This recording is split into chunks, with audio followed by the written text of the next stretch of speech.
Hi, welcome to Grim Year Wednesdays. My name's Judy and I run Quiet Year Records. This is a collaborative effort with Grimalkin Records and rumblepak. We're raising money for Virginia Anti-Violence Project, who works to support LGBTQIA plus survivors of violence across the state of Virginia. And we highly recommend that you donate to them, become a recurring donor, find a local organization near you that works with LGBTQIA plus survivors, pay reparations, do what you need to do. Today, we're going to talk with Rafael Diaz, formerly a member of Viewer Skeletons, and Liu Light, aka Yaya, aka Catnap, many projects. And we're very excited. Hi, Rafael, how are you doing? What up? I'm doing well enough, all things considered. I stepped on my cat by accident a little bit earlier tonight. That was very scary. But today was decent overall. How are you doing? I'm good. I spilled a yerba mate all over the floor, and so I think I just energized my house a little bit. Um, Otherwise, I'm feeling good. Light, how are you doing? I'm doing good. I've been working like a madman as I always am, but taking care of myself too. So That's real. I feel like a connection between the three of us is that we all participate in, I would say, our own little areas of DIY. And at some points they do intersect, some points they don't.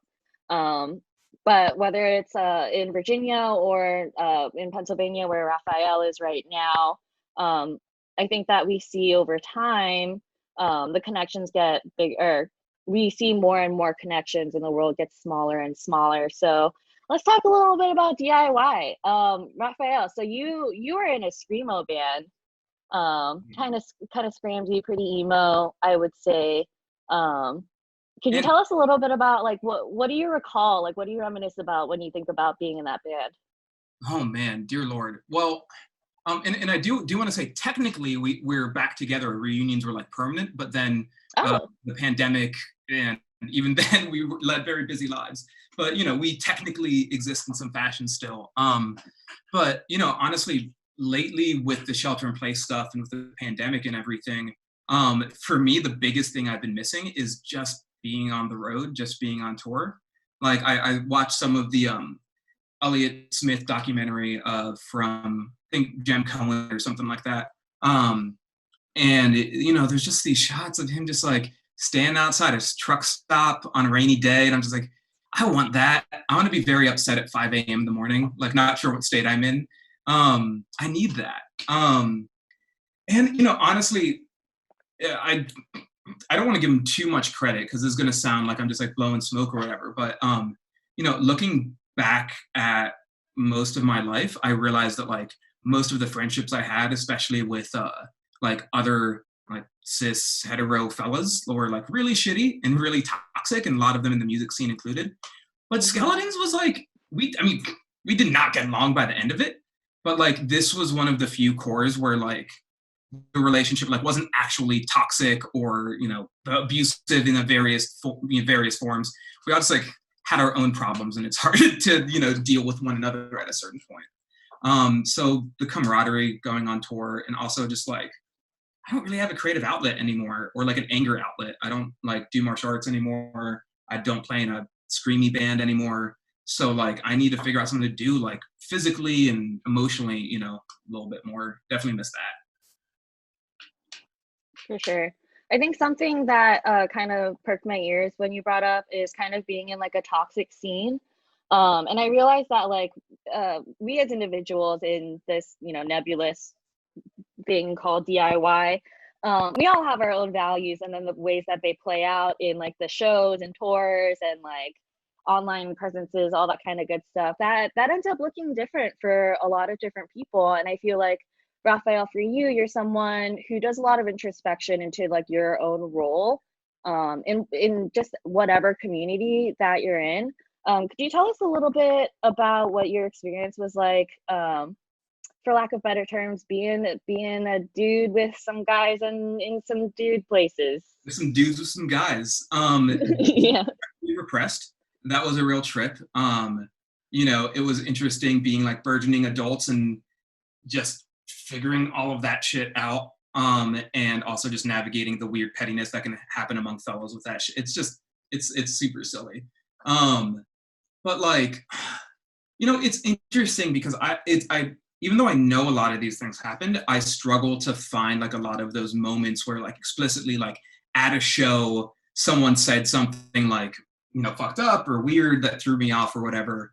Definitely folks like within the music scene, you know, popping off in different settings and stuff. But yeah, I don't know. Like something that was pretty tough for me was like the way that dudes being guys sort of bond with each other is like dunking on each other really fucking hard.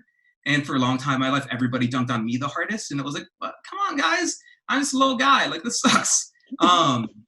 And, you know, and that stuff was definitely rough. And I guess like, for me, one of the biggest things that also led to a sort of exodus out of DIY, like when I was 22 or whatever, oh my God, 8 years ago, was like, I really was there for like the politics, for the community, but was realizing like we weren't getting anything done with the political views we had. We weren't building power, we weren't changing policy, we weren't doing whatever. We weren't even like setting up sustainable like DIY spaces like they do in Europe or something like that. You know, where there's a lot of squats, government funded venues and shit.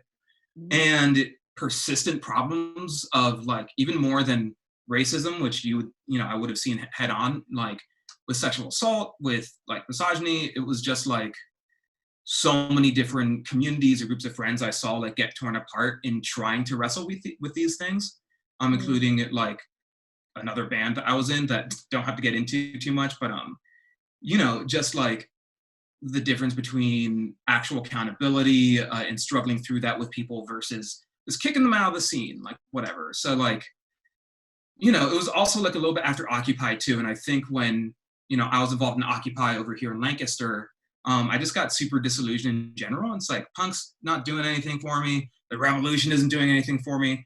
And now I'm out of college and I'm like poor. So now I'm just gonna try to get a job and do things on the side. And that didn't, apparently working all the time sucks all your creative energy out. So the doing stuff on the side, like when I was a truck driver or working through random jobs, I didn't really take it all. But yeah, it's been a real journey. For sure. It's really interesting to hear you talk about the ideas of like having these radical politics and ideas and wanting to see them in real life. I feel like that's kind of a change that you made in your life, going from mostly focusing on like a music scene over towards like organizing work, like you were saying, like kind of like figuring out different jobs and other avenues to explore. Could you tell us a little bit about like what really drew you to kind of change your direction, like to that specifically? Yeah, and I mean, for one thing, sort of like what I mentioned earlier, it's like we were a band for like 4 years at that point. We started when I was like 15 and we broke up when I was 22. Like, it's a wild time in anyone's life. And so, you know, it's like really tough to be that close to people for that long at that age, especially when like you're stuck in a van and dealing with, you know, whatever thing out there. So just like the strain on the relationships, like not that juice not really being there anymore, but also, you know, I just like wasn't really feeling like I was having fun anymore or like fitting in or like whatever.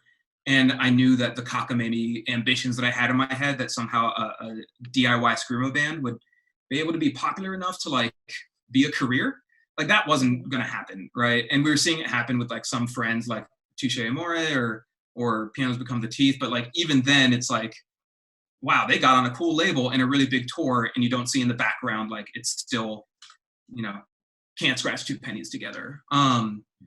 But and I'd say honestly the biggest thing that maybe points to why I leave is like why I left is why I entered into DIY in the first place. Like I grew up here in Lancaster, PA, super suburban, super white area, suburban and rural, also known as like Amish country, even though we didn't have many plain folk at my school growing up.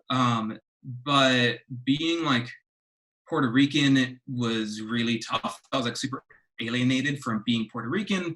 I was tracked into upper level classes where there were only white kids. So I was like, definitely not white, but people are treating me like I'm not Puerto Rican either. So once I started finding out about punk, you know, it felt like a place where I could actually like be seen, or a place where I would feel seen, right? Or people would, you know, there could be some like-minded people there, which wasn't happening at all in Lancaster. And one of the biggest things was just like, I was tired of the sort of bullshit narratives that I was always given about like, just work extra hard, just be extra smart, and like you'll get by fine, like the bootstraps type bullshit. Because I was seeing how clearly things like weren't fine. And music was the first entry point that I had to like actually name that. You know, like there wasn't any other outlet I could go to in like ninth grade when like a classmate of mine like died by suicide, right? Like wasn't, when I was dealing with racial slurs and all this shit in school, like, and teachers not doing anything, no one doing anything, there was no place to like get that. But as early as sixth grade, Rage Against the Machine got that, you know, and that was like that, yeah, that beginning. And, you know, it's with how I've been sort of, with how I transitioned out of music for, you know, for quite a while, can definitely sound like, you know, I just rag on the scene, and I definitely used to be one of those people. But like, I could not be doing whatever the shit I'm doing now, like without music as an entry point. And it's still like super duper vital to me. It's more vital to me than I realized, you know, lately. What do you think it means to be a punk, and do you think that's changed over time? Oh man. So my favorite version of this question was asked to Orville Peck, which was, what does it mean to be a cowboy? In 2020 or 2019, which is, okay. I got same answer for both. No, you know, I guess I don't even know. Like this is gonna get one of my really hot takes, because okay. I look back at some DIY like punk stuff, and even, you know, God bless him, Ian MacKay and Mackay and Discord and stuff. And it's like, shit, we were like building a scene off of like bootstraps liberalism. It was like, we will be business owners essentially. And instead of like making sure that as musicians and artists, you know, as art workers, I'm getting heated now, as art workers, like we're protected to focus on art and do whatever, maybe a musicians union or something, who the fuck knows? It's just like, oh, okay, be a musician and be a booking agent and be a manager and be all of these things. And I don't know, I like, so, and I still, you know, look back at it. So, you know, for me, like punk, it's like some independent spirit, I guess, of for good or for ill. But I guess it's just really one of those eye of the beholder things. Like I seriously am like struggling to answer that right now. I think in large part too, train's coming. I'll answer quick. I have to close the window. But live right across my train track. But yeah, it's I lost my train of thought, so I'm gonna get this window a while. Here it back. The train of thought that's rumbling by. That's a really good question. I used to be in a band, you know. I wrote lyrics and stuff, so good with words. We all say that. We're like, oh, I'm so poetic, and then it's just like cigarette drags underneath the light post. I miss you. It took me a really long time to like be okay with the old lyrics I wrote. Like looking back at that as an adult, it's like,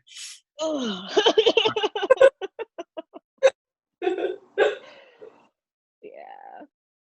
But we were talking about kind of like how would you define DIY? Like what does that mean to you? Or for punk, I mean, not DIY. What does punk mean to you? Yeah. I feel like the punk thing is like is super hard for me to answer.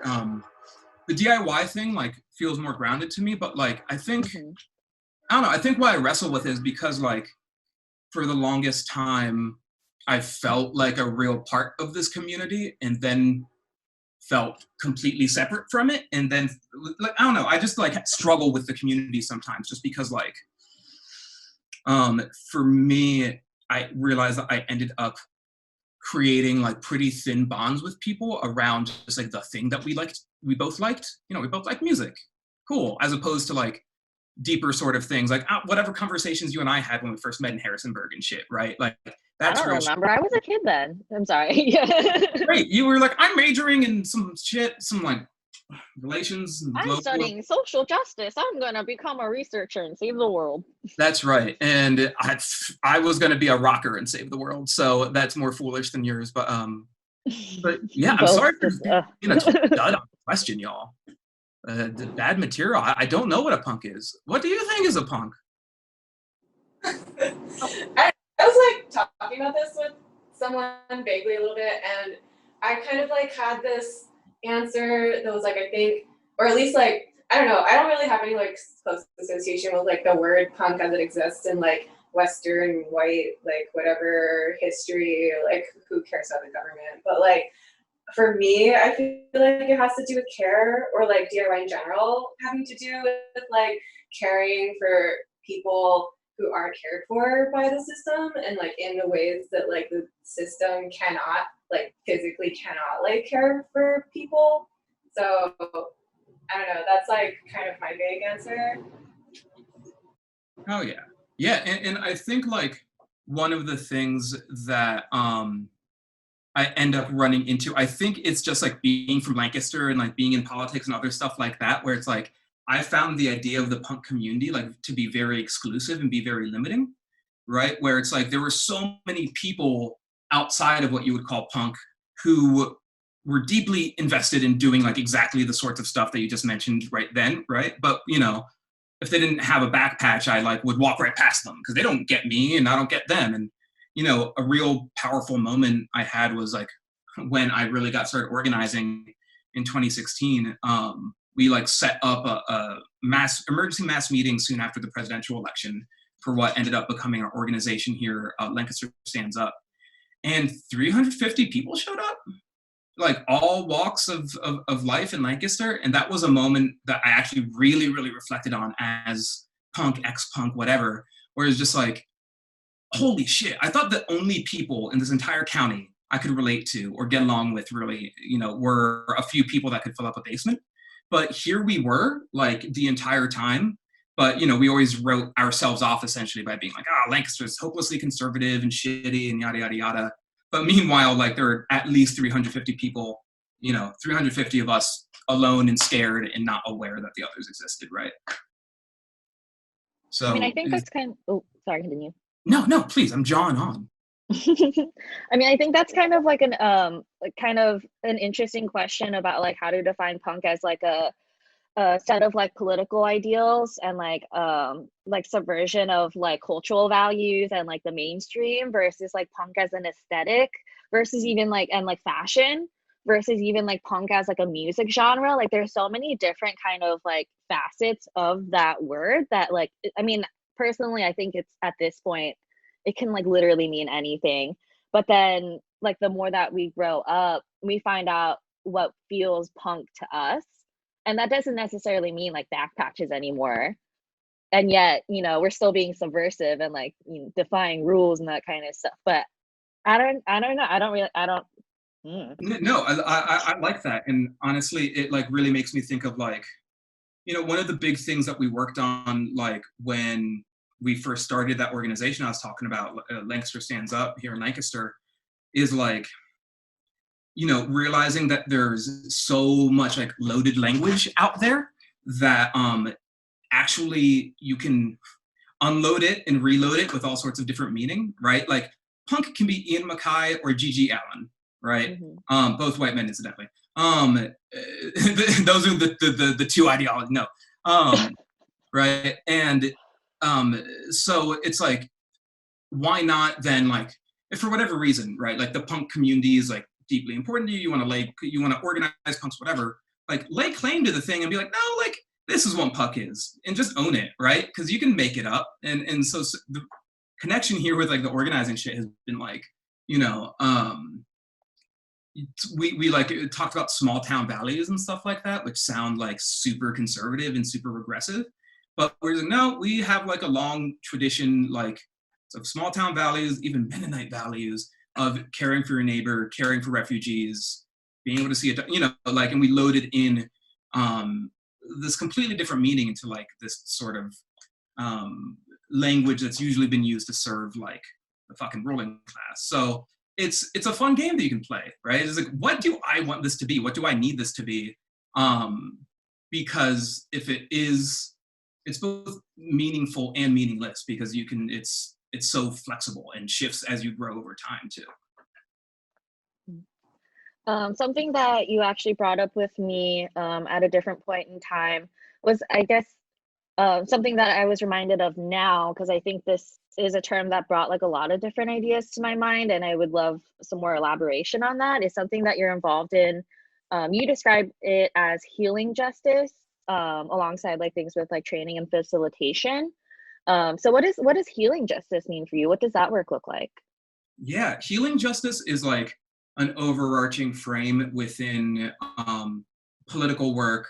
And, when like I use it, or when folks within, my organization, Political Healers, use it, and that's who I'm with now as a program coordinator, is essentially like making sure that within our organizing, we are addressing like the various needs that a human being like may show up need to be fulfilled. Also acknowledging the trauma both within our own experience and within experience of our lineage that gets, generationally like passed down to us, cultural trauma, familial trauma rather, stuff like that. So, it is, I guess, to start with like what it isn't, or like where I come from, but like went into it, was just like a lot of the organizing world is like, get your numbers up. We need to keep on moving. This big thing happened. Like, let's respond right now. Hey, we got to knock those doors. It's like a real stretch. It's a real hustle, right? And I was like in a setting in my organizing where I didn't necessarily have that push the whole time, but I didn't have like support helping me to develop as an organizer, to feel confident in what I was doing, to help give me direction. And it was like a nightmare. Like, I realized that I was always down on myself, beating myself up, like not being good enough for like whatever I was trying to do, with no frame on like how I was actually doing. And I was just sort of thinking about like, what's the most strategic or politically like right, sensible thing to do right now that will lead to the most power for poor working class people, like whatever, expand my base. But I was never thinking about like, do I have the capacity to pull that off? Right? It's like sort of like, it's like for this show, right? It's like, are you going to never do it until you get like your lighting set up and maybe like a different, like, professional streaming shit, or you're just going to use Zoom for, as you learn and figure it out and keep rolling. I was a person that was always struggling to be like, no, I have this perfect idea. And even though I can't execute it, even though I'll die trying to, do this much work, I need to somehow do it. So for me, like, healing justice is an escape from that framework, that hyper-capitalist, like, go, everything is linear growth as soon as possible, and just has to be deliverables for funders. It is to actually like take a breath, and especially now during this pandemic, this approach has been seen as like super different and invaluable. I've felt it, of just like, let's take a breath. How are we doing? Let's be honest about how shitty this election is. Let's do meditations or different rituals to support us in this moment, right? So it's like not just trying to deal with the intellectual like angle with folks, right? But it's like knowing that like people have physical energy, intellectual energy. We go into the world and we get fucking drained by certain things and rejuvenated by other things. And organizing is like really hard, right? You have to knock a ton of doors for, and a good, a good day at doing that is like you have 10 conversations out of like 60 doors or something. You are dealing with like what feels like the most important, necessary, urgent stuff in the world, but you run into obstacles, and living under capitalism, we've come up with all these great and fun ways to blame ourselves for shit. So healing justice is like, for me, is like trying to actually take this approach where it's just like, we're all deeply traumatized by this system. Once again, both within our own like lived experience, but also throughout the past, the cultural trauma of colonialism that, my family and ancestors have dealt with as a Puerto Rican, of slavery, of all of these different things, which like, I'm clear at this point, generationally, like the way that some of that trauma has been passed on. Like my one grandpa who was like great grandfather who was a resistance fighter, a resistance organizer, but told his daughter, just go to college and that's gonna fix everything for you. And then she told my mom to go to, just do college and do all that shit. And I get this, neoliberal bootstraps professional script that for me just shows the length, the ways in which we've sort of been beaten down by the colonial system, right? We're just not trying to fight it anymore. We're trying to just find our comfort zone within it. And that shit sucks because we have to burn it down and build something new. But yeah, and I guess the last thing I'll name with it is big thing we believe in too is like using ritual, which like you do all the time. It's not just church shit or prayer or like whatever, but like rituals like fucking your morning coffee, right? It's tying a tie. It's like doing whatever things, and rituals can be good or bad. Tying a tie is very, masculine, gendered, and all sorts of things packed in with it. But ritual is something that you can, as an action that you can come to that has some sort of like repetition that you and others have actually like put some meaning behind it, to ground yourselves, to connect you to each other, to connect you to a moment, to an idea, whatever.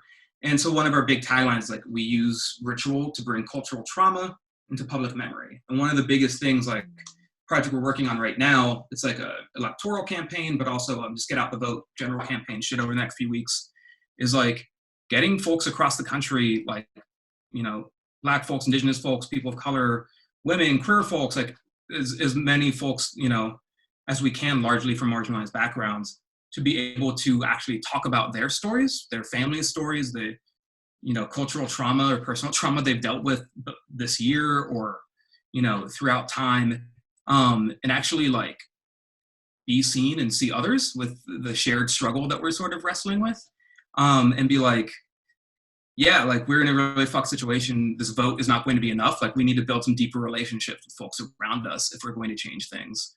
So, yeah, a lot of that work is trying to invoke those deeper relationships and just a different way of relating to ourselves, to each other, to society, to history, knocking some shit down. That was like all over the place, but I hope that was coherent enough. I mean, yeah, pretty like crazy thing to actually experience how like our inner spaces and like our own internal growths is like so like reflective, or like it affects like these overall like movements, and like that affects and is affected by like the overall like radical movements. And like I don't know, it's like we grow up under capitalism telling us that we're all alone and we're all like completely individuals, people or whatever, but then to like find out that we're like everything's connected to each other, and like the things that we do have an effect on the people around us is like, it's like electrifying. Like what? Oh, 1,000%. And yeah, and like one of the big things is like so many people approach this sort of work either in a very like I'd say on one side, let's say it's like clubhouse thinking, clubhouse mentality, clubhouse maintenance, where it's a lot like the punk scene that I experienced when I was younger, of just like, we're going to keep our exclusive little thing off from the side from the rest of society. And, you, me, and this little basement, man, it's us against the world. We're winning or some shit, right?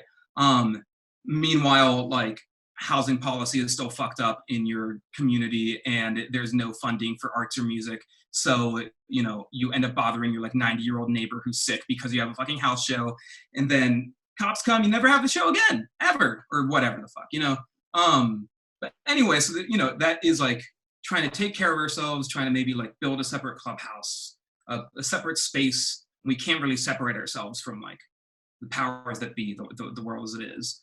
But then on the other side is one that's just like, change that policy, move, go, like just the raw mechanics of political change, of building political power. And for me, like healing justice is a necessary intervention to actually like synthesize those two, where we are dead serious about actually like running and supporting like very clear political campaigns, whether it's elections or whether it's housing for all, Medicare for all. Summer Lee in Pennsylvania just floated out a bill to decriminalize sex work in PA, which is wild. I don't know when, if there'll be momentum behind that, but those actually big, ambitious, winning things, while making sure we're supporting folks to like take care of themselves, take care of each other within their community, whether that's more material, like mutual aid, food, medicine, rides to things, like whatever, or, more communal and spiritual things that are like healing, unpacking wounds, healing wounds, taking care of each other. An interesting term that I've heard a lot is like, it's like blank space justice. So hearing about like healing justice, I kind of feel like I've noticed it alongside like restorative justice, which I don't think is exactly the same thing necessarily, but I feel like they kind of like go hand in hand with each other. And then I think about like, what does that really mean for someone to be healed, for something to be restored? How do we know when we've done it? Yeah, I don't think you really do, because it's not like a I'm fixed sort of thing, right? Yeah. But it's like, it is, one way of putting it could be like being able to reckon with the past while knowing you can't change it, right? Put down some baggage that we're carrying around with us, some harm that's been caused to us. And, so for me, I've been diagnosed with CPTSD, right? So a thing that I deal with all the time, especially like when I'm trying to work during this pandemic, it mixes with my ADHD. It's like, if I can't focus, like, I think I'm literally in danger, as if there's like a tiger across the fucking way, right? And that has to do with a lot of trauma around work, around getting fired from shitty jobs, around lack of communication at jobs, whatever. Model minority scripts growing up, never being able to have room to fail, whatever it might be. And for me, like, I feel myself very slowly healing through that, through being open about it, asking for support, being vulnerable. And for me, part of that is just being able to like understand that like things that happened in the past aren't part of some overarching grand pattern that's doomed to repeat itself over and over. Like, I want to synthesize that as just a fucking memory, right? Not a thing that's going to like wound me every single fucking day. So that's a piece of it, but also is like, being able to feel like you're actually part of a community, or feel like you are not so alone in your suffering. And actually a big thing for me deals with race and deals with whiteness, where, how can I unpack this as like easily as possible, or like quickly as possible without getting too jumbled up and shit. But so, one of the big reasons I went into the work was like really wanting to see an end to racism, right? Like seeing Philando Castile and Alden Sterling get murdered one day after another in 2016 was like my big activating moment. And one of the things that, has been on people's minds, especially like for the longest time, is like, what do white people do during this Black Lives Matter moment? What does anyone fucking do? And for me, one of the biggest things, like, and I think like healing and connection, cultural trauma and connection to race and whiteness, I think for me, like, whiteness is this construction where people have completely forgotten about their cultural trauma. It's just, no, it's all good, man. It's always been all good. But it's like, motherfucker, 2 generations ago, you were Irish and your family was not allowed to work there. You were not white. That's like different, right? We have Latinos, Puerto Ricans, like voting for Trump, right? Like very light-skinned, Miami Cubans, 100% anti-comunista, shit like that. Where people just sort of like systematically forget this shit that really hurt them, that like doesn't go away when you forget it, right? Like, I grew up not understanding that like my mom's side of the family is like literally Black, and I am like literally a mixed race Black person, Puerto Rican.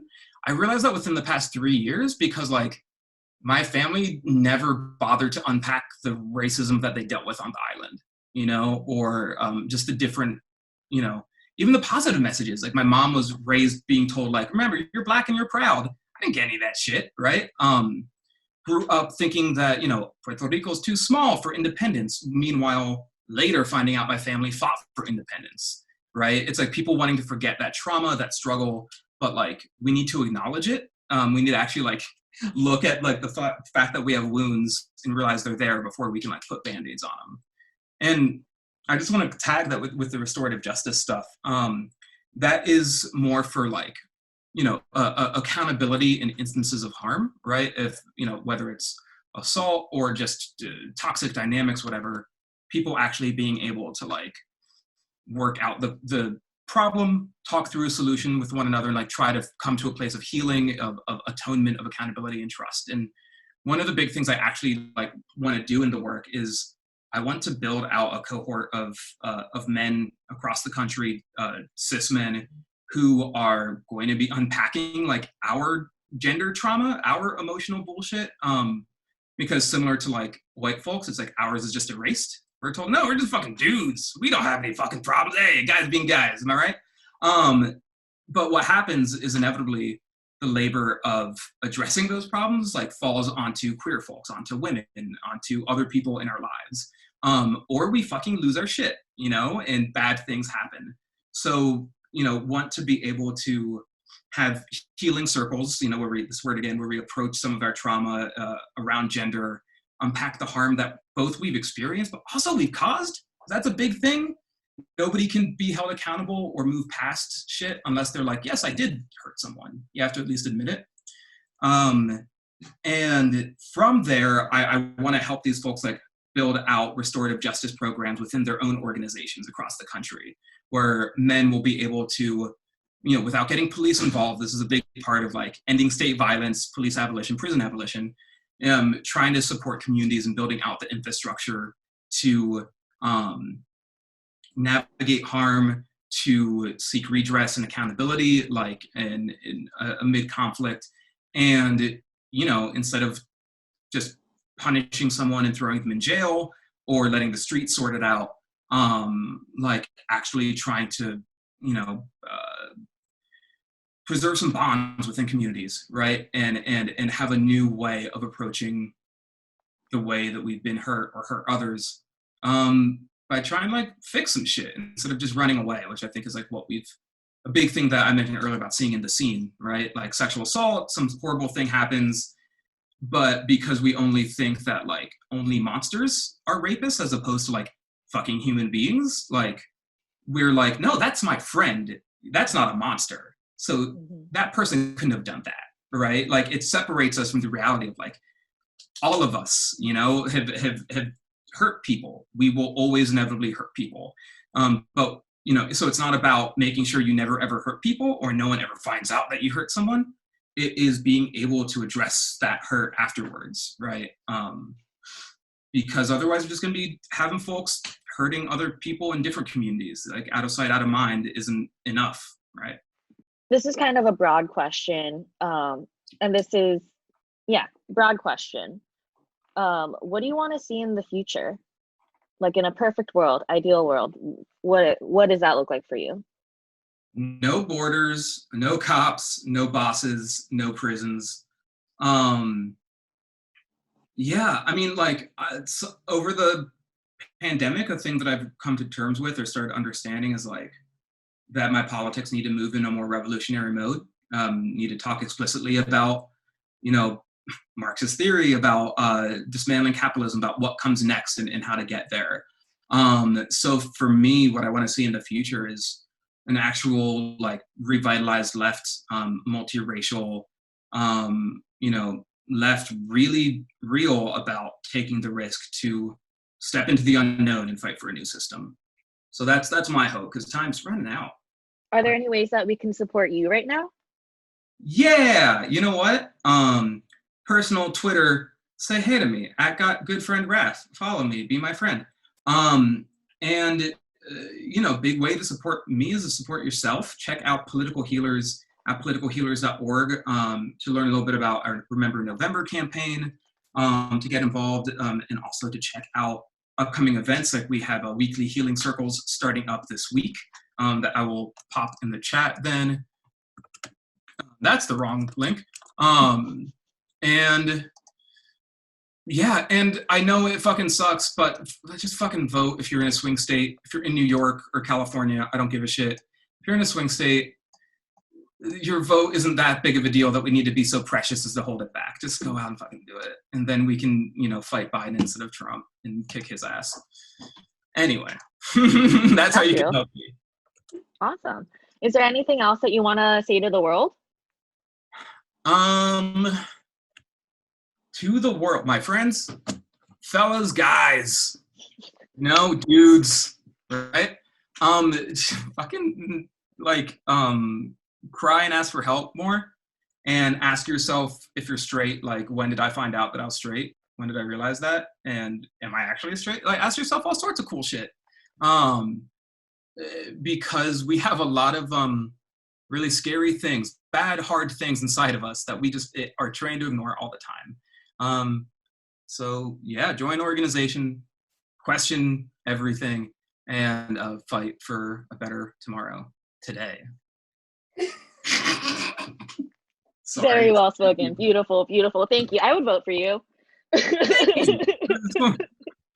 That's been on the table, but I don't think I can do it anymore. I don't know how many open communist Puerto Ricans can win in my house district over here, but we'll see. Oh, geez. Well, thank you so much for being on the show and for talking about, oh my gosh, so many really wonderful things. Just as a quick little check-in, this is Grimier Wednesdays. Anytime is a good time to donate to Virginia Anti-Violence Project. Support your local LGBTQIA+ organization. Support your local survivors. Be less racist and be accountable for shit. That's some good stuff. We're gonna take it away with Yaya, who's gonna perform for us. So whenever you're ready, feel free to take it away. Okay, hi, I'm Yaya. I was once Yaya, and now I'm Yaya again after I wasn't Yaya for like a year or two.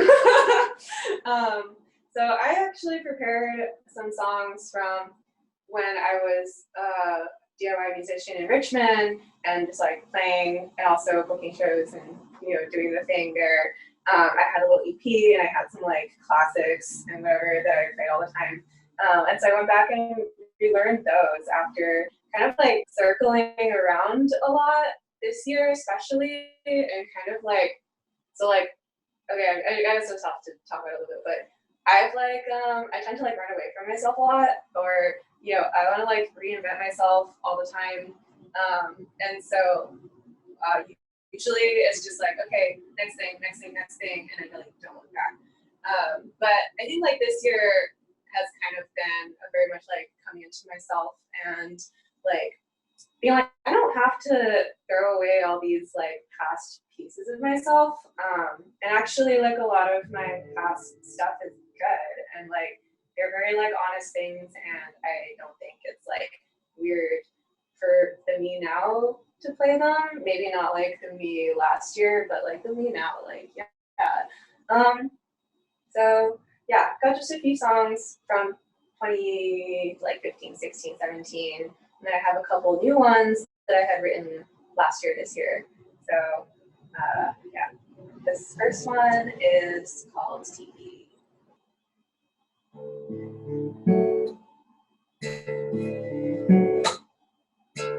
You said you didn't know where all this anger came from. Look into my eyes, they're yours, aren't they?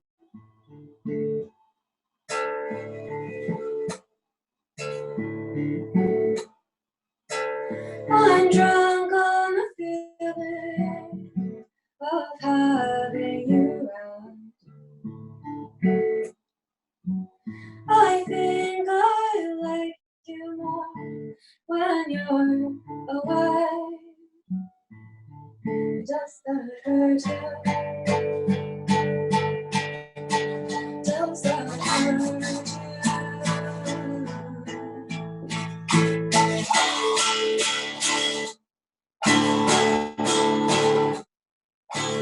When the TV runs out, it's so too.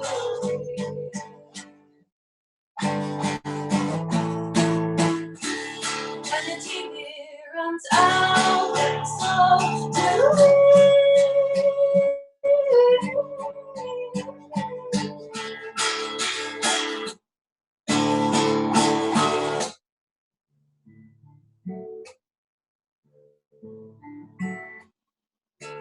said I'm selfish on the inside and cry easily.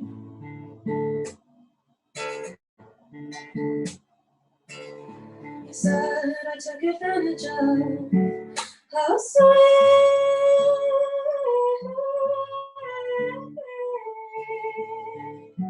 you thought you were.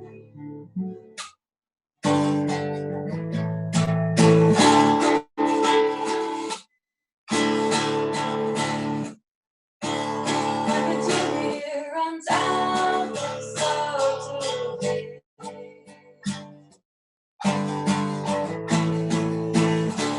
when the TV runs out, so do we.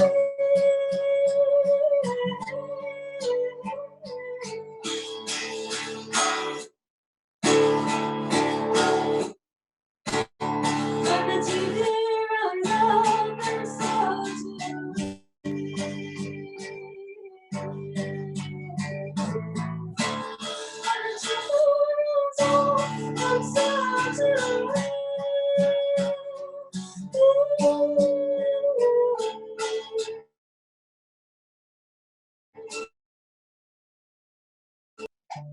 Sorry, sorry, I'm not sorry, I'm sorry, I'm not sorry,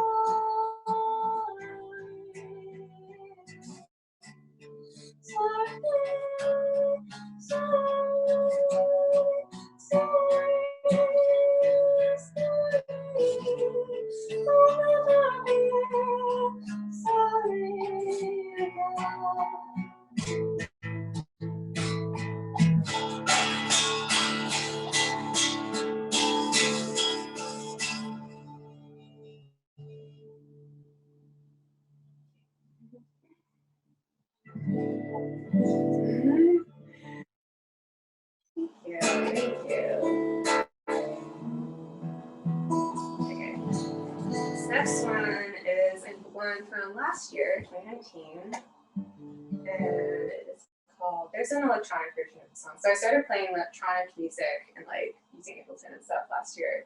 And my live electronic sets are like very different.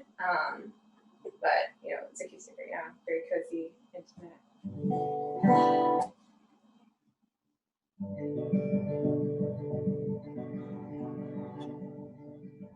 Maybe we've run out of lifetimes,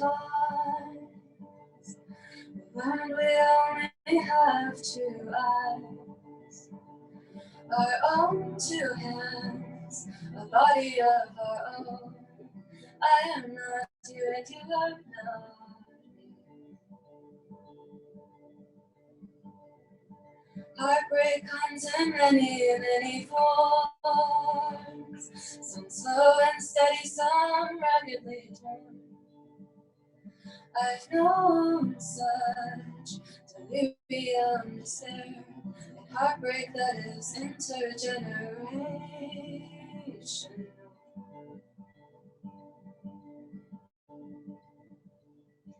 What else there to do?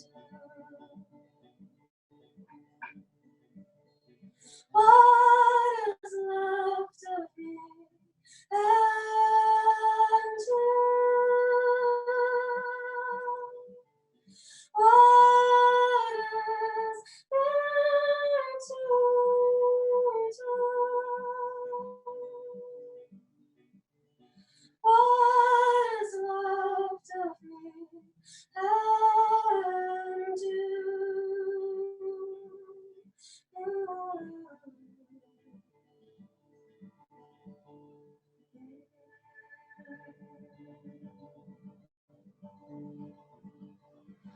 Be a little smarter, but I won't be known.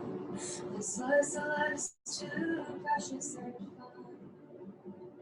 I'll cherish what you give to me, eternally. I am not you and you're not me. I am not you and you're not me.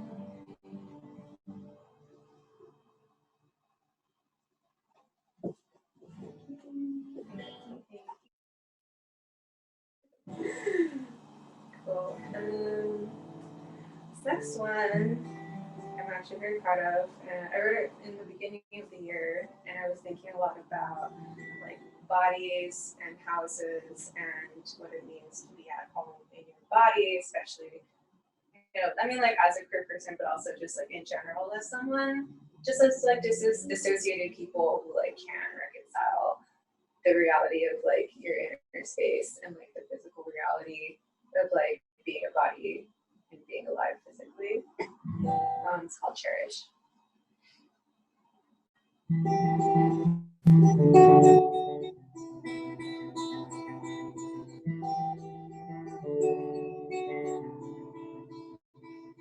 In this house, the rooms always shifting, walls disappear.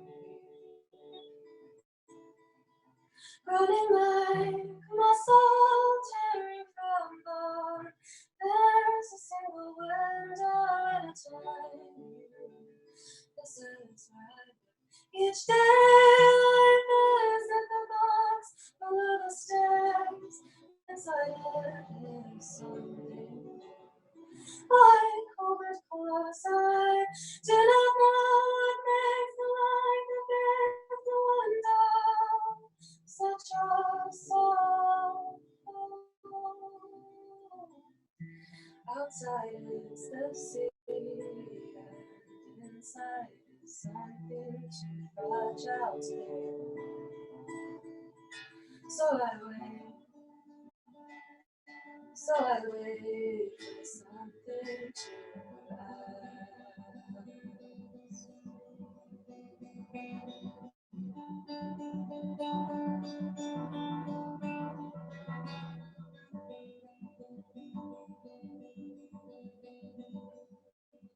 My body fell and shattered, would you put me back together?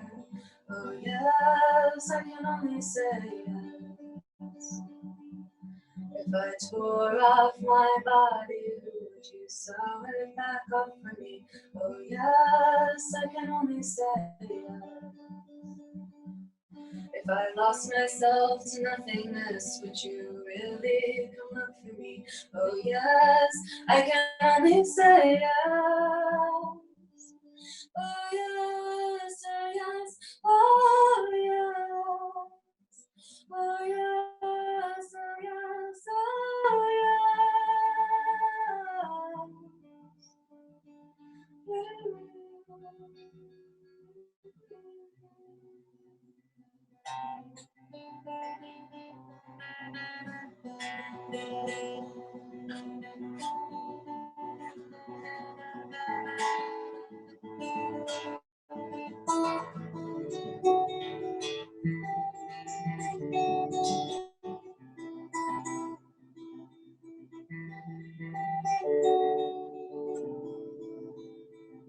In this house, the bones are always broken, flesh is twisted and soaked.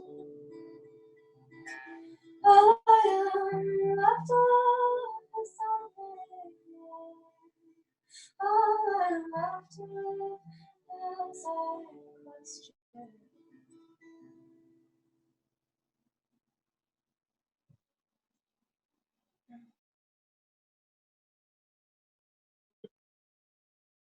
Thank you. This next one is an older Yaya song, and I don't really like talking about what it's about, but it's quite doomy, but I'm proud of that.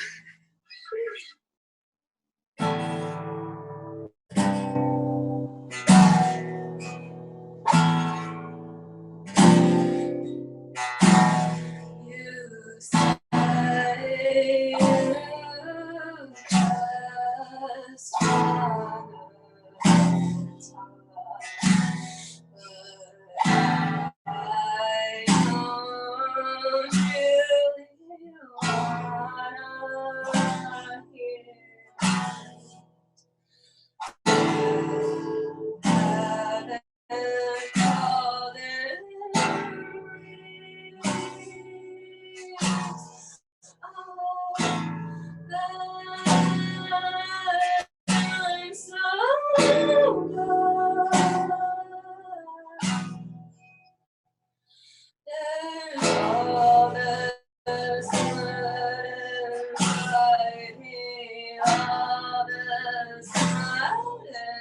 But I put all this mud inside, all this mud inside. I put all this mud inside, all this mud inside.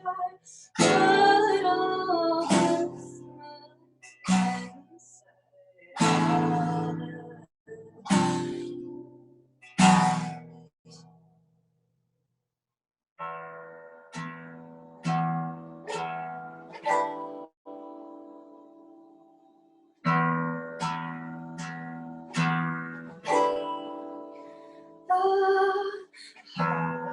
Outside the seas, riding away,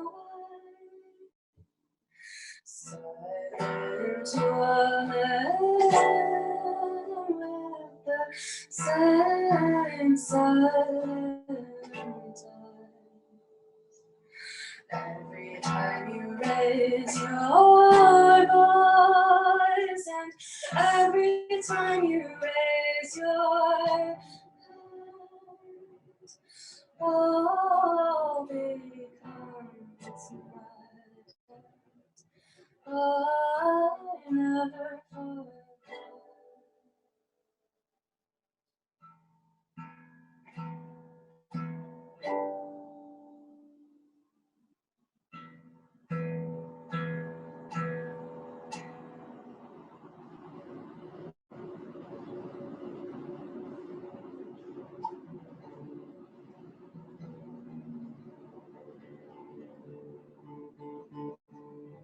That's right. Got two more. This song is my most recent song, and I wrote it. I was inspired by this anime called Revolutionary Girl Utena. I don't know how many people know it.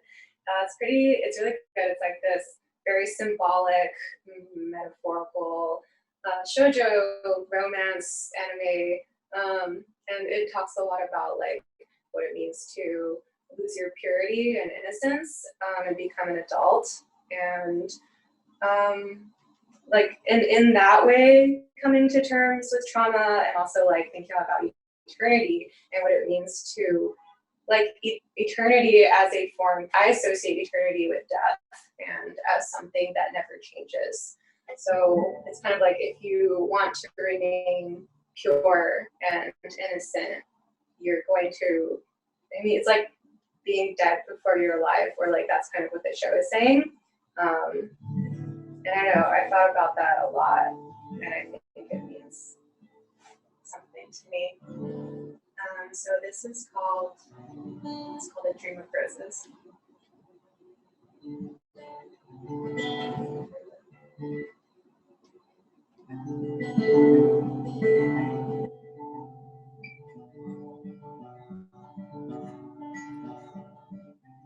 I dreamed a dream of roses, singing just beyond my reach. I dreamed a dream of eternity, of a star flying beyond me. When I reached out to you, I realized I was underground already done. I thought, how could I broke the eggshell of eternity. It was empty. It was empty. It didn't hurt when love burned for it, seen it many times before. You've learned in becoming immortal that death becomes the meaning.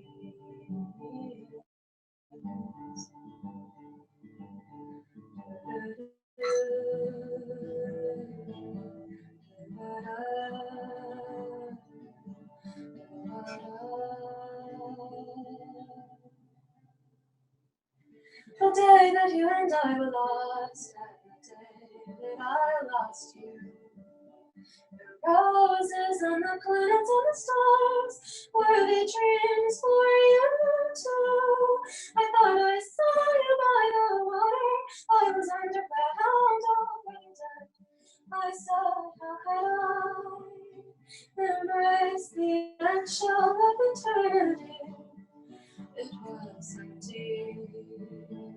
still is empty. Is this the emptiness we all came from? The emptiness that loves you all the same. I gave it my purity to destroy and love the pieces all the same. My martyr, my coward, my monster and shadow. Martyr, my coward, my monster and shadow. Martyr, my coward, my monster and shadow. Oh, oh, oh, and what has become of me? As liminal space, borderline fantasy. And here, lost in the in-between.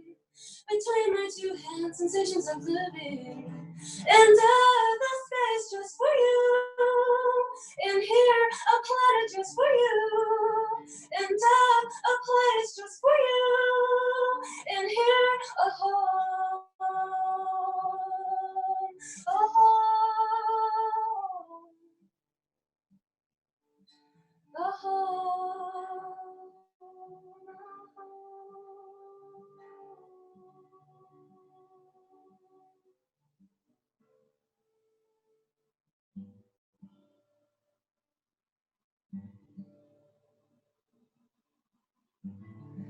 I caught a faceless moon tonight, falling with a nameless star.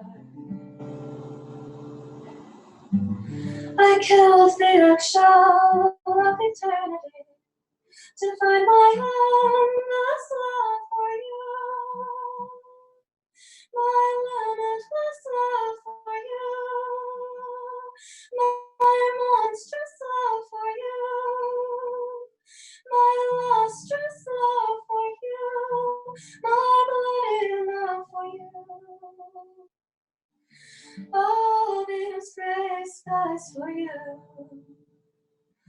And you, and you, and you, and you, and you. Oh.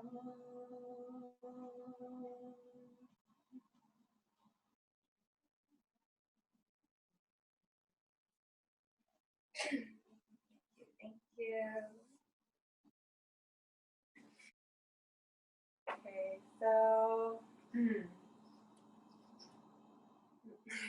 you. My last performance is actually a poem that I wrote.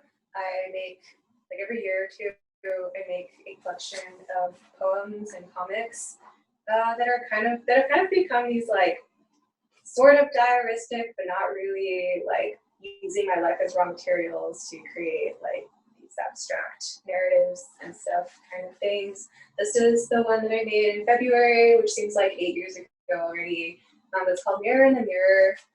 There's all these like comics and manga inspired, really intense existential things in it. And this one poem I want to read.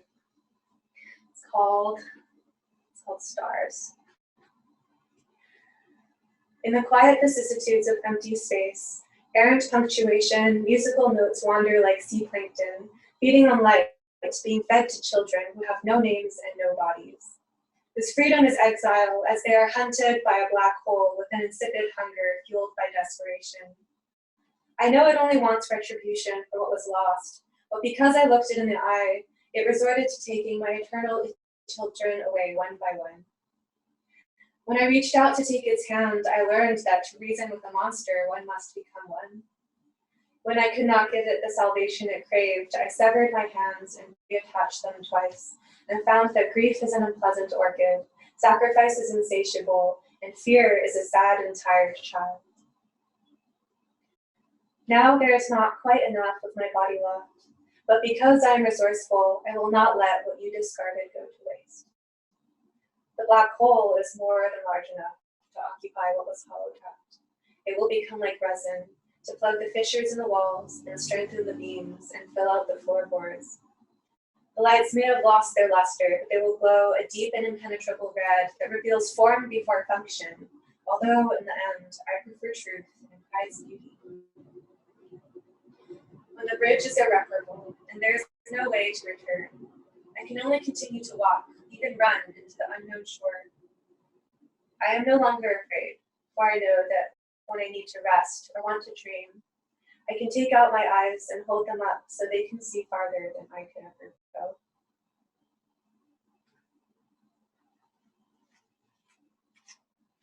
This collection will be available at the second run through Quiet Year Records soon, so keep a lookout. Thank you. Yay, that was so wonderful. Woo! Ah, that was really great. That was really great. Thank you. How are you feeling, Light?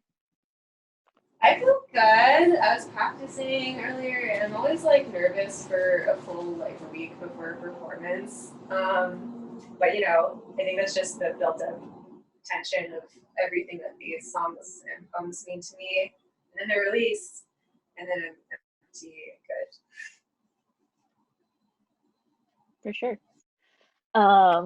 Yeah, actually, I would love to talk a little bit about your project, because I think you mentioned it before about kind of having like old Yaya and new Yaya. They're all still Yaya, but it's like kind of like an evolution. Could you tell us a little bit about kind of what you're working with for old Yaya and where you're kind of going with new Yaya? Yeah. So old Yaya was very like primal. I feel like in some ways that it was just like I would experience something painful, and then I would write about it, and I would like it's kind of like it was very raw and like immediate, and I wrote things really fast, and I put songs together really quickly and in very like simple ways, and like I don't know, it was kind of like dipping my toes into like the process and action of like reflecting on my physical experiences and how they've been processed into like my inner emotional spaces, and then finding that I don't know how to talk about that, and so I'll write songs to like transmit these feelings, or maybe like someone will like I always find like salvation in like art and music when I don't know what to do with like a heavy experience or something, and it's kind of like I wasn't thinking that much about what other people wanted, but in some ways I was kind of like, if I lay it all bare, like maybe someone can do something with it. I don't know what, but I'm just going to spew it all out. And I think now, looking back, I can see a lot of like themes and like recurring themes and ideas that I still work with now, but in a more sophisticated way. I feel like now I still do draw from my experiences, but maybe it's because I have like more experiences and like longer, like I can see all these recurring cycles better, whatever now. But I feel like I'm able to like metabolize things better, or just like it's more complex and more abstract and more removed from myself. I think I'm more removed from myself now, and I'm kind of like spinning more of these like narratives, but like loose narratives that like tie into each other and become more of a statement by themselves rather than it just being like me angry, me sad.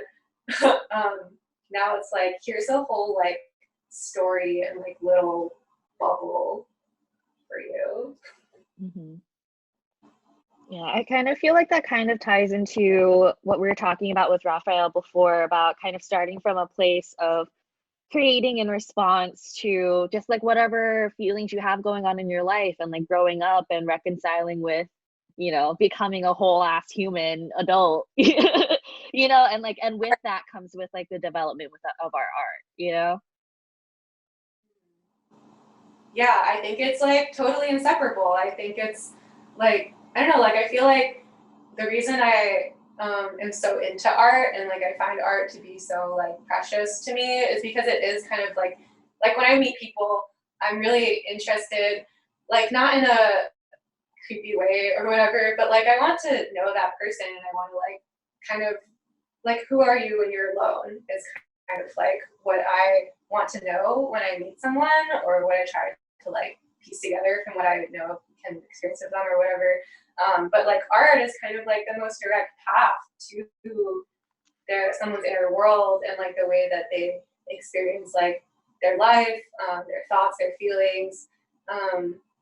So yeah, I feel like art and people like are always intertwined, and along with that, like all the socio-politics and like overarching structures of being a human in like the bureaucratic world, but also like emotionally, spiritually, like I don't know, like I wanna see all that. Like that, you helped me figure out my answer for that punk question you were asking earlier. Oh, really? Was it? Yeah. Like, I don't know, just like through what you share and what we've all talked about so far, like it just like hit a running theme for me that like I remembered was like always the thing. Like at least for me, there's like what punk was, and it was like me trying to figure out like the capital T truth that like felt like was being hid from me by like, you know, the social niceties of the world, right? Like you're interested in learning about what someone is like when they're alone, not when they're putting up appearances and, you know, Yeah. just trying to be nice or whatever, right? And like similar thing with me is just like there is like something more real here that I'm trying to access. And it's so funny with the way you put it with like the primal way of just trying to be like super direct. It's like for me at first too, it was like super aggressive, like punk shit, or like, you know, literally hard to listen to, like screamo, because it's just the person just not giving a shit, putting out there, trying to like be as direct as possible. And I think later on, you know, for me, there are like different ways of trying to like come to terms with that and understand myself or express myself. And I love for you, you know, like being able to develop and starting to like really put narratives to it too, like shows that like exactly like you said, like art is the most direct way to like share that experience, but it's the actual whole art of it, not just how explicitly and straightforwardly can I put this out, right? It's like, no, like someone's going to access this truth by hearing the story that I'm telling, you know, and that shit just rocks. I don't know, that's just so neat. It's like magic. Art's magic. Yeah, or it's just like there's different kinds of truths and like different kinds of, or like just like different kinds of feelings too. Like some feelings are very simple and like very primal. You can just like get away with like putting it all out there like that. But other feelings are very difficult and like informed by a lot of like very subtle or just like things that aren't talked about or have much language around them. So it's like you have to invent language, but precise emotional language in order to talk about these like very unique feelings to each person. I don't know, it's like every person has such a great and expansive world inside of them.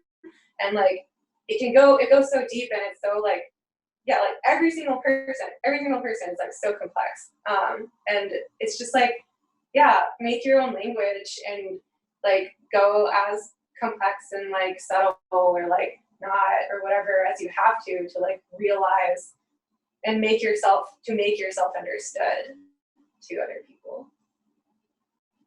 Truth, yeah. Yeah, I mean, I think that's like an interesting part about art, being both like a creator and a consumer of art, not like consumer like shopping, like consumer like as in someone who perceives other people's work. Is that like there's something for me to reconcile with that, like at the end of the day, I can't read other people's minds. And, you know, as much as an artist can put forth what they're trying to say, there will be that limit of I have my own perceptions, you know, like there's that kind of like I will never know exactly what's going on in that artist's head, even if they try to just like straight up directly tell me. That's just kind of like how communication works, in my opinion. So I have a question about the different mediums that you work with, kind of in that vein, because I know that you do music, which we all saw, poetry and writing, which we also saw, which is really great, but also like things like illustration, animation, performance art, like other kinds of visual arts, sculpture, like things like that. Those are all different forms of expression, which I think are very interesting, and they all lead back to you. So what's been your experience with kind of navigating different art forms? And do you think that how would you compare the ways that people interact and respond with your work? Yeah, oh wow, that's so much.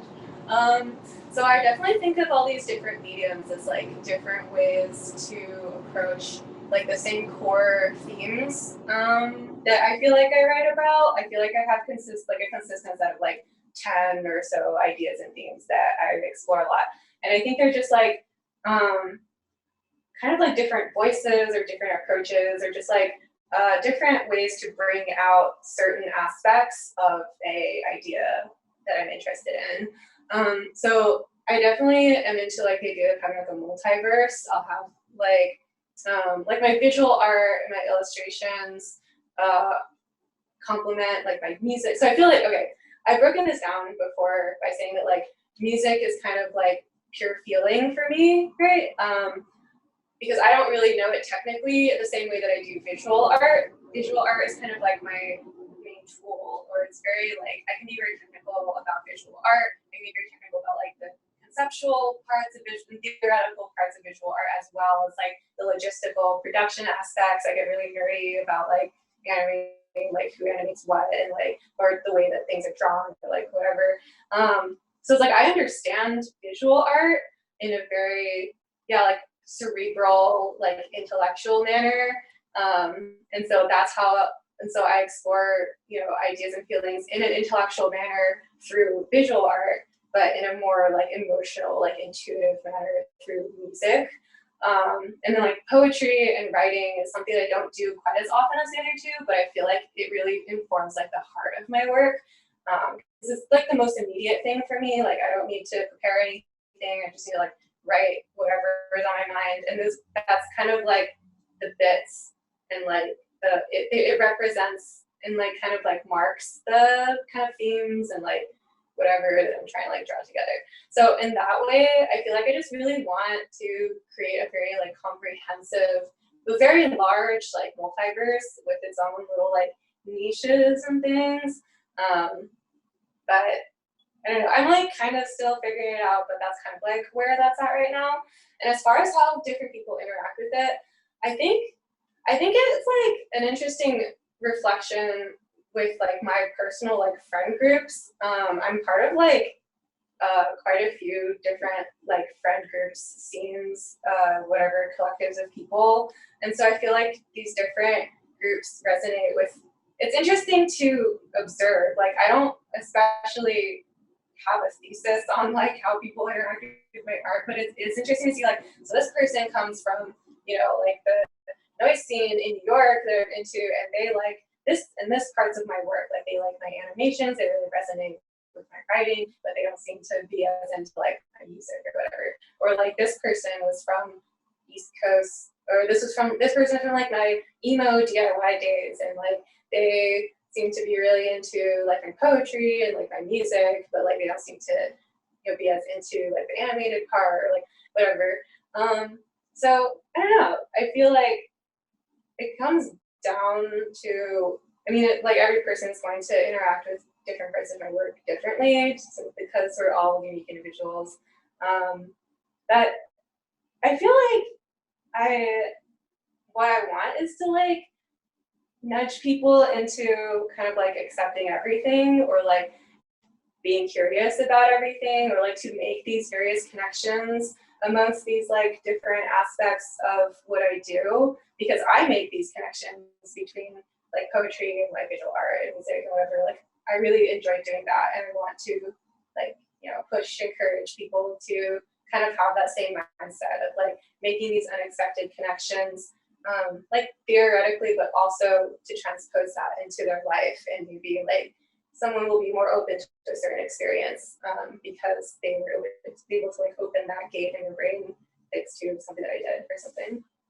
That makes complete sense. I think it's like interesting that you bring up that like humans are complex, and we have like a range of interests, and then at the end of the day, it's like kind of connecting those pieces gives us a lot of insight into the different ways that we can see the same, like, how do I explain it?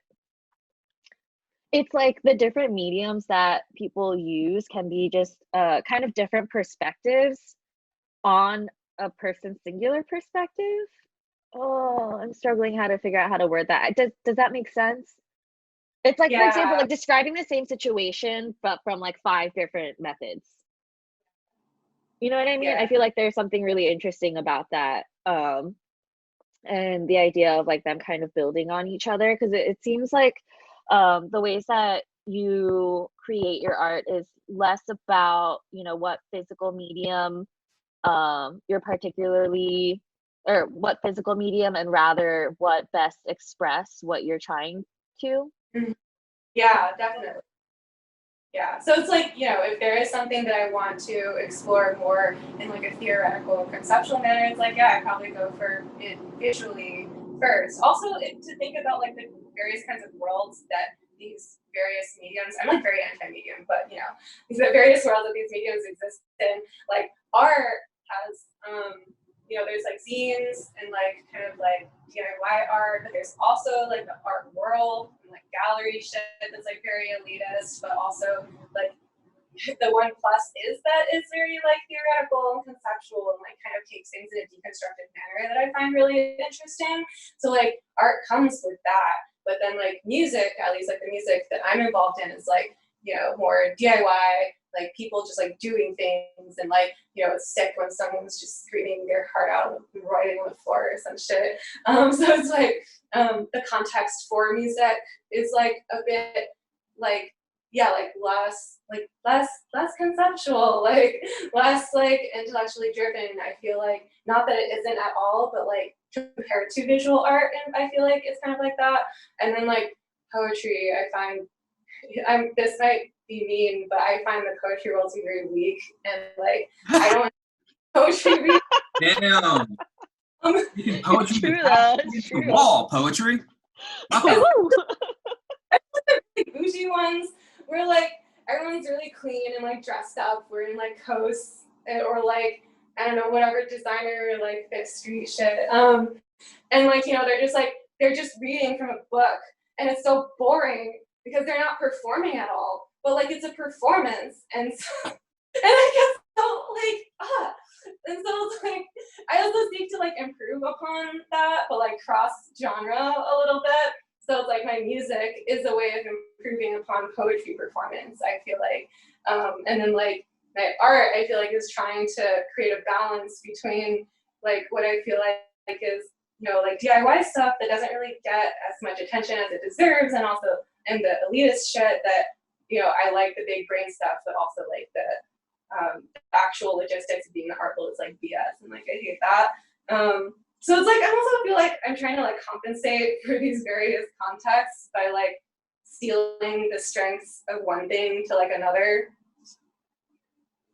Oh yeah, I just wanted to say that like I don't know if it comes from like you being a multimedia artist, or if you just have like a remarkably healthy sense of self in general. But when you were talking about like your response to how others respond to your work, I thought it just was fascinating, and this feels so weird to say, but like incredibly healthy seeming to be like, oh, their response to my art like says just stuff about them. It talks about their preferences or their background or their like whatever, as opposed to just like, the fuck, like they don't like my shit, like Jesus Christ.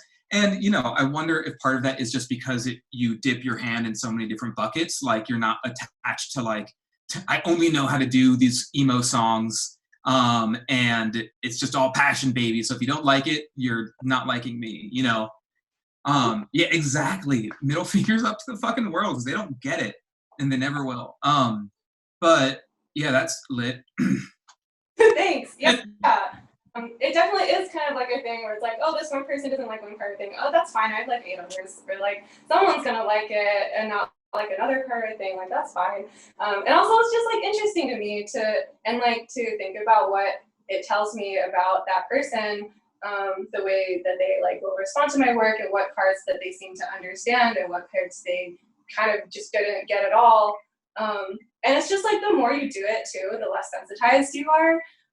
Because at this point, like, I've always been very like shy and like kind of like had a lot of low self-esteem for like a really long time. But I felt like art was kind of like the one place where I felt pretty confident in myself, or like felt like I can express what I need to express. And so I don't know, like I've always felt very like strong as an artist. And so yeah, I don't know, it's just like, or it's more like my love for art is so much stronger than like my fear of, I don't know, like someone not liking something for some reason. Oh yeah, and it feels like it's like your curiosity really shining through too, right? Because it's just like I feel like curiosity and anxiety are like two sides of the same coin, where it's like anxious is like, oh God, why didn't they like it? Jesus God, why? Whereas curious is just like, huh, why didn't they? Why'd they get into that but not that one? Like, that's so neat. Like, what is that telling me? And like, that's the orientation that I want to have with the world so badly, but not at all. It's a good one. You'll get there. Thank you. Please show me your ways. Just do your best and do it a lot. Do your best, do it a lot. I like that. I mean, I think that's pretty punk as fuck. Honestly, if we're still talking about like definitions of punk, I mean, kind of like thinking about like the idea of it being like subversive and like counterculture kind of thing, like kind of even just saying like fuck it, I'm gonna do it anyway. You know, like who cares what anyone else thinks? Yeah, here's my Marxist powerful. lens. Here's my Marxist lens on punk, which is that like it is part of our effort to actually be subjects and agents within history, not just objects that are acted upon, right? Not just consumers of media or of art, and not just like passively, just, you know, passengers like in the world as we go along. It's actually being able to like, you know, interpret the world in front of us and meet it with a question, with a contradiction, try to resolve that through our expression, through our art. And I feel like it's been a long road for me to sort of like figure out the difference between shitty individualism, and, like that can come from punk too, where it's just like whatever I want to do, and you know, like just whatever the fuck, versus an actually really healthy sense of self or grounding, where you're just like where you're just like, oh, like I'm just gonna do the thing that works for me, because like my personal experience of the universal is fundamentally gonna be different from other people. So I'm gonna try my best a lot. Yeah, like so much of getting better at art isn't really like practicing techniques, although that is very important. But like the most important thing is like getting better at yourself and like being yourself and like being honest with yourself. Oh yeah. Chipping away at the fake bullshit self that we're like, I think we get constructed from society and our expectations and everything else. And it's just like, oh shit, it's actually like cool and fine that I'm like deficient in this one thing or quite good at this thing, or I show up in this way or that way. It's like your curiosity, like, oh, isn't that dope? Yeah, or like once you see the system for what it is and like the reigning, you know, like mainstream values or whatever, it's easier to see like your shape and like accept your shape as whether it's, you know, whatever. The more that we talk about kind of like radicalizing and growing up, it seems like the more that we're like, everything's important, nothing's important, do everything all the time, but not too much. It's kind of hard to reconcile those things. I forgot what I forgot what my question was with this. I just thought that was interesting. Yeah, I think like it's hard because there's so many like contradicting things that are being said and they're all true, and it's kind of like it really just takes this like kind of spiritual solidity to be like, you know, it's all true, everything's true, but like what do I want in this moment right now?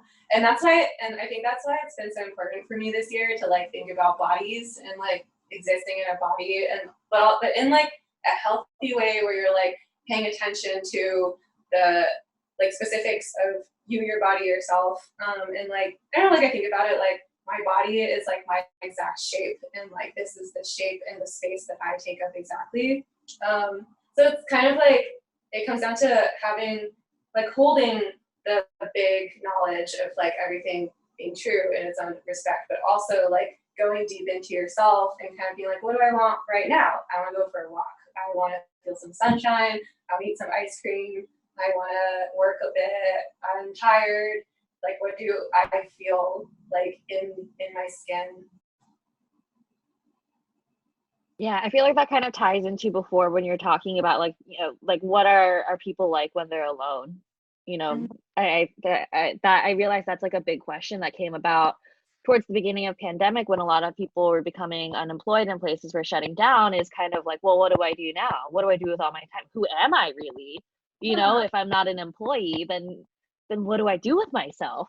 You know, and at the same time, a lot of people are receiving unemployment and stimulus checks too, having stability financially, at least a little bit more than before, and yet still being so flabbergasted as to how to just be, you know? Yeah, I think that was really an interesting experience to like suddenly end up being so alone, especially because I like live by myself for now. And so it was like extra like solitude. But in some ways it was like I felt like I was able to deal with that pretty well just because it reminded me of like the way that I grew up. I grew up like pretty isolated and like alone by myself all the time anyways. So it was like it was almost like kind of having to go back and like reconcile with that. And it's like really scary to like have to face yourself and like to have to take ownership over like how complex you are as a human being and like how much of our identity is informed by these like, you know, external measures of validation of like career, you know, appearance, whatever counts as success. And to kind of like to like find like the emotional strength to be like, well, like for me, like I think like this for me is like my measure of success. I don't know, like it just takes so much simply because like everything that we grow up learning is like against that and like disencouraging you from that. So I don't know, but I feel like in some ways like forcing you into this kind of isolation, I feel like I don't know if any other people have had this experience, but I feel like it helped me kind of like sharpen that a lot. You know, it did for me, but it put my life in crisis to do it. That was definitely a big thing for me. It was very like do or die, like figure your out or die. It was like straight up like I mean like a healing arc pretty much, because I was just like, you know, oh shit, like I've been super unhappy in my organizing job that I've been at for 3.5 years. Like this other relationship I'm in just like isn't working out, isn't healthy. Finally, like looking these things in the eye and being like, shit, this is real. So I guess I gotta like, yeah, be able to know that there is no right answer except for my right answer, you know, like have that flexibility and that solidity that you're talking about. I wish I had your energy like fucking like 3 months ago. Come on now. I mean, okay, no. I feel like this one question has like wrecked people's lives. It's just like, why get up in the morning? Why? You know, if you have nothing to do, you have a whole day open, you don't have anything the next day or the next day. You have enough money to do whatever you want. Why get up?